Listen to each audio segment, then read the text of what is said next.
everyone, welcome to Selling Smarter on Amazon with myHorizons. My name is Tristan. I work in marketing at Envision Horizons. Envision Horizons is an e-commerce agency specializing in Amazon, and we've helped over 150 brands scale on Amazon. And today we're interviewing Henry. Henry, do you want to go ahead and introduce yourself? Thank you, Tristan. Sure. Hi, everyone. My name is Henry Polanco, and I am primarily responsible for the overall inventory management for our clients' account at Amazon. That includes sending out recommendations on what to replenish and how many units to send, working on reducing or keeping at a minimum excess inventory, among other things. Awesome. So today we're going to be talking about inventory management on Amazon, and we'll start with some general questions. Why is taking control of your inventory on Amazon so critical? Absolutely. Well, inventory is the most critical thing. Being constantly out of stock affects the competitive edge that you might have there. And then considering that Amazon automatically removes the listing, so that product will not show up in the search results. It also affects the sales rank and ultimately being out of stock translating to upset customers that most likely will go to a competitor. Right. So if you feel like your product is headed towards going out of stock, what are some strategies to slow demand to avoid hitting zero? I would recommend to stop advertising on it. Slowing demand is definitely better than being out of stock because Amazon's SEO penalizes the product and the seller for being out of stock. It not only affects the sales rank and visibility of the product, but it also affects your IPI score. We always try to keep the product in stock. So obviously we know why not having enough stock is a problem. Why is it also an issue to have an excess of stock at Amazon? Having too much inventory or being overstocked will decrease your sell-through rate, which is one of the Amazon's KPIs. And in turn, that will decrease your IPI score. Also, too much inventory could become excess inventory, which we don't want that either. You are going to be charged an extra storage rate per unit for that product, and that varies depending on if we are on peak season, and it will affect your IPI score as well. Okay, yeah. So speaking of extra charges, what are some strategies that you could recommend to reduce inventory losses? I would say that some of the best practices are to constantly keep an eye on your inventory levels and sales pacing. That way you can determine if a replenishment is needed or not, or if perhaps that specific product should be removed from the Amazon catalog. Another question for you. When our clients listen to your inventory recommendations and stay on track with how much inventory they're supposed to be keeping on Amazon, what sort of positive results do we see from that?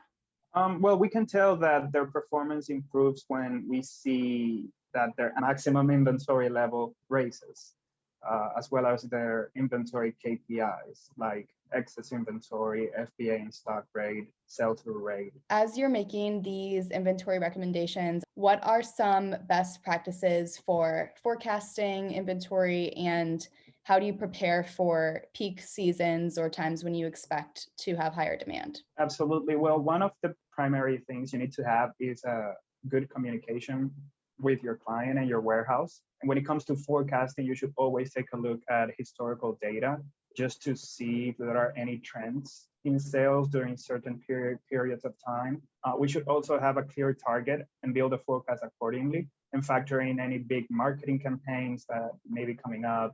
But if there are any packaging or formula changes for a product, also we need to know what products might be temporarily out of stock in the warehouse, when that would happen, how long it's going to take to have that back in stock, etc. So a lot of things we need to factor in. Ultimately, we need to view the forecast as a plan to work and not a firm prediction. So constantly updating your forecast is another best practice there? Yeah, absolutely.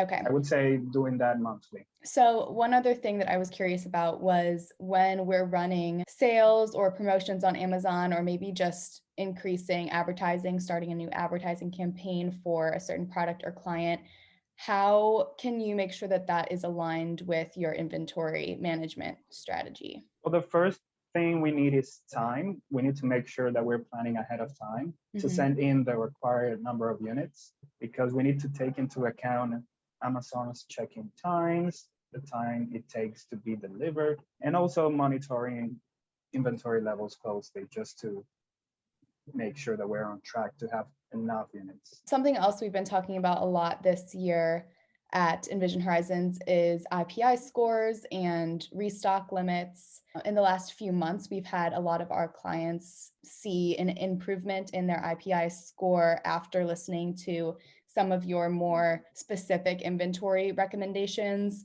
So let's talk a little bit just in general about IPI scores and some of the results that we've seen. To start off, what is an IPI score? I know that it means Inventory Performance Index, but can we talk a little bit more about what exactly that is and why it's important to track and make efforts to improve? Sure. Well, the IPI score tells you how well you're managing your inventory at Amazon.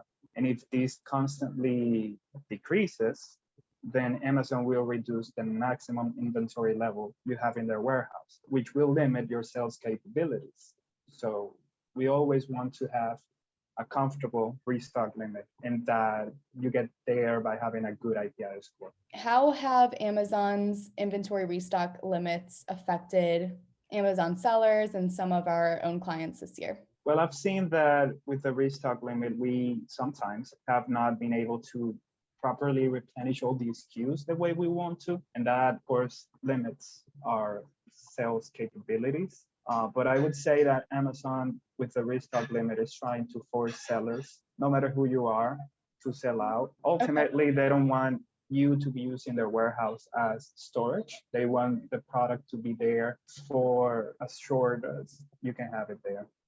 We know that IPI score is correlated with Amazon's restock limits. If we see an increase in IPI score, will restock limits always increase? Yeah, that's a great question. And not always. I mean, even though the IPI score helps you have a better standing at Amazon and possibly increase your restock limit in the long run, that's not always the case because I have clients with IPI scores above 900 and suddenly 1 week the restock limit is reduced considerably. I mean, it's great to have it high and you should always try to keep it that way, but there's going to come a week when you least expected that you're going to be very constrained.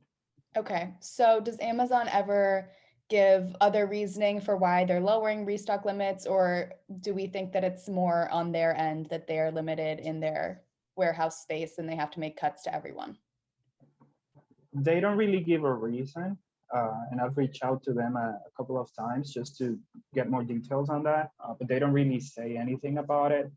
But I think that not necessarily is that their warehouse is at maximum capacity or anything like that. It's just that they're trying to force you to sell out on certain SKUs and maybe have some other sellers rise to the top, I would say, because it doesn't make sense sometimes. How So can a brand adjust when that happens? Do we just have to deal with it until the restock limits increase? I recommend to my clients, if it's too tight or too low, then I recommend my clients not to restock anything that week because the restock limit is like a credit card. You don't really want to max it out because it just tells you that you're not managing your inventory that well, in Amazon's eyes, at least. So I would say, let's just wait a week and then we replenish. Okay. So one of the other things that I want to talk about is our own Amazon analytics and diagnostic tool, myHorizons. myHorizons has a couple tools that our team uses for inventory management and forecasting. Can you tell us a little bit more about what tools specifically that you find useful? Absolutely. Let me go ahead and share my screen. So after I go into myHorizons, I hover over health and then click on inventory management. And here we can see a breakdown by ASIN or by SKU, depending on how we want to see it. And it's going to bring up the last 30 days of sales, how many units we've sold in those 30 days, what is our inventory at Amazon, and that includes all units that we may have found. and how many days worth of inventory we have left according to the sales pacing we've had in the last 30 days. Finally, here on the right-hand side, the projected shortfall is how many units you should be replenishing, considering that you've selected to have 60 days worth of stock at Amazon, which you can change to whatever number of days you feel comfortable sending in. That's going to change the number. And we can also adjust the sales increase we think we're going to have the next 30 days. Let's say that we think our sales are going to increase 20%, and it's also going to change the projected shortfall. Okay, so if you're going into a peak season, the demand adjustment you can use to try to estimate how much increased demand you'll see? Exactly. Okay. Based on a forecast that perhaps you did internally, then you can just adjust that percentage and the number of days you want to send in. It's going to tell you right away the units you should be sending. And then we have the two drop-down menus at the top. So out of inventory and almost out of inventory. What can we see there? This basically shows the SKUs that are out of stock at the moment or that are going to be out of stock soon.